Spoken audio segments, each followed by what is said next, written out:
Hey there, my name is Brandon, and I am from Cincinnati, Ohio. I'm going to tell you about my involvement with FightWithTools.org and where it all began. It began back in 2009 when I first was introduced to the Flowbots. I was introduced to them by a CD. Someone gave me a CD of theirs, and I was on my way to LA. It was my brother, and he's like, "Listen to him. You know, you like political hip hop and things like that. I like conscious hip hop." I was just getting to that transition. I'm a rapper myself, but when I listened to them, I listened to all the songs, and I was just amazed. But I got the one song, and it was the Handlebar song. So I was playing through, and I get to the Handlebar song. I was like, "Oh, these guys." And I never really fully listened to that song until that time when I was on the plane. So I listened to them, and I was beyond amazed of who these guys really were, and I decided to pursue their movement, what they talked about in their music. So I looked up their website, flowbots.org, or .com, whatever it was, or whatever it is. But anyways, I looked up their website, and they had they were promoting something else. It was called fightwithtools.org. So I get on, I sign up, and one of the first people that hit me up on there was a person by the name of Seth, who is amazing, by the way. I love Seth. Um, Seth began to tell me about everything that fightwithtools.org participates in, and when she did that, she introduced me to all the different grassroots projects. I mean, all the sustainability that was going on. And what was really the most intriguing thing for me on the website was the definitions, like the grassroots, of course, and sustainability, etc. And I didn't know what they were until then, until a few years ago, and I was like, wow, this is really cool. So I decided to look what they were doing in Denver and take those same concepts and ideas and move them to my city in Cincinnati, or find projects similar to those in Denver and find them in my city. So I did just that. I looked up all these projects that were going on in my city, and there was a lot of similar ones. It was really cool.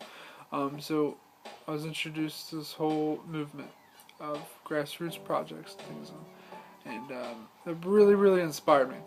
So with Fight with Tools, of course, we're introduced to so many different organizations, and there happened to be the Flowbots made a game.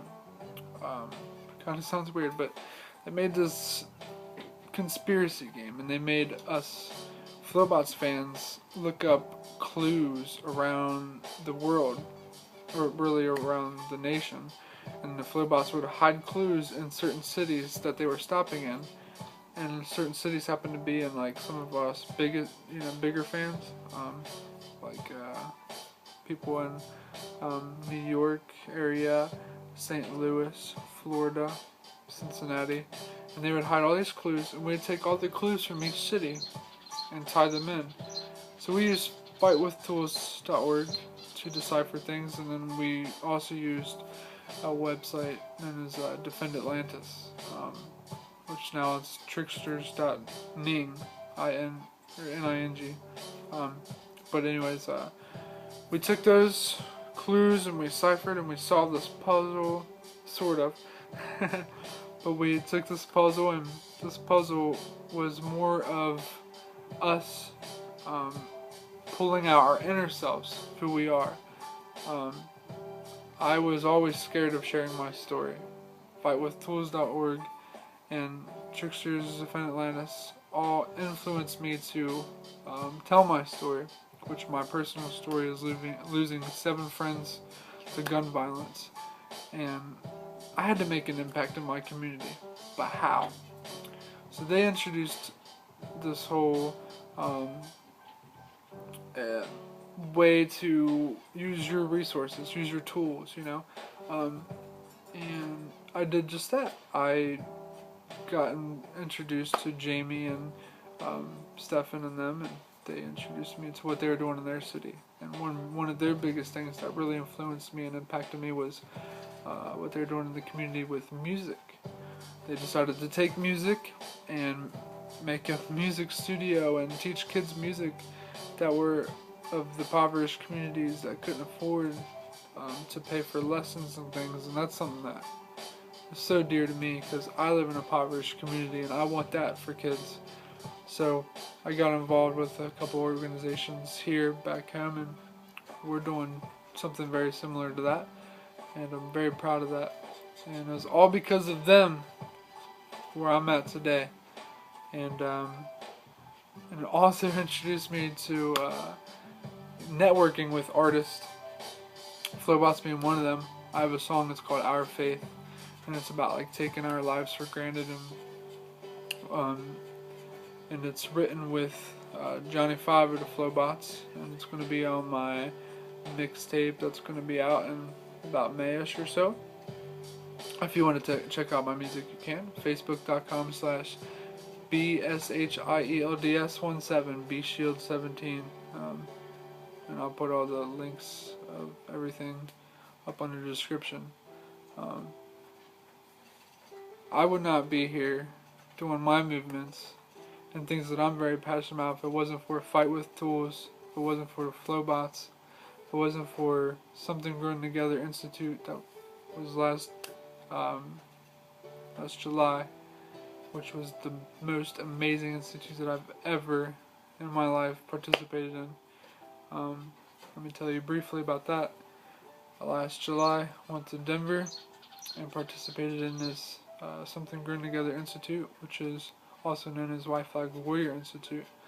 And there we were part of different workshops to learn and grow in social justice and community activism. I learned a lot about immigrant rights, and I learned a lot about human trafficking, gay and lesbian rights, equal, heartbreaking, man. It truly touches me. Hearing a lot of stories out there that people don't feel loved for the skin that they have, for their sexuality, for their faith, and for their ethnicity, for their background, being illegal or not. It's crazy. It's crazy, man. So I really encourage you to check out the things that I'm talking about, like Something Growing Together, which is somethinggrowingtogether.org. Check out tricksters.ning, N-I-N-G. Also flowbots.com or org, whatever that is. And if you want to, check out my music as well. But hopefully what I have told you is a good, valid, positive resource in whatever you are interested in, or maybe become interested in. Thanks for listening to me rant on about these things. Peace.